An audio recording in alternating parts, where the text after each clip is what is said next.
C'est une gérante de Célestat qui ne baisse pas les bras. Malgré une fréquentation en berne, Marion se démène tout azimut pour faire tourner son épicerie, la cigogne en vrac. La boutique, c'est le vrac essentiellement et le zéro déchet. Donc quand on vient ici, on vient soit avec ses propres bocaux, soit on n'a pas encore le nécessaire.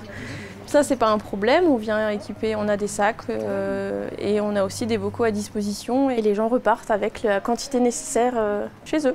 Au démarrage, la boutique a suscité beaucoup de curiosité. Qu'est-ce que c'est que ce genre de boutique?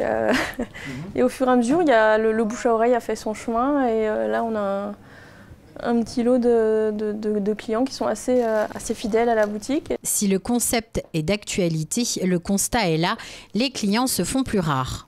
Depuis le mois de septembre, on a bien constaté que c'était un peu compliqué quand même, qu'il y avait beaucoup moins d'influence au niveau du magasin, un peu la tendance bio qui a tendance à baisser, c'est un peu plus compliqué. Marion a pris un certain nombre d'initiatives. La première d'entre elles a consisté à rejoindre un réseau de livraison de colis en relais. Eh ben, on se réinvente, on met des choses en place, on se fait connaître avec le relais colis. Il y a beaucoup de passages et beaucoup de personnes qui nous découvrent.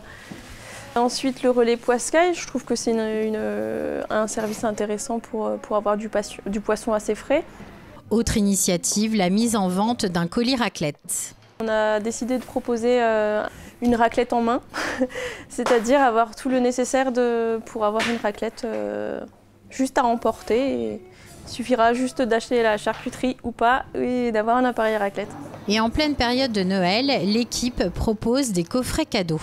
On a lancé 3 coffrets de Noël qui sont garnis de produits essentiellement locaux, beaucoup de gourmandises, avec alcool, sans alcool, vraiment du prêt à emporter, fait quand même avec amour.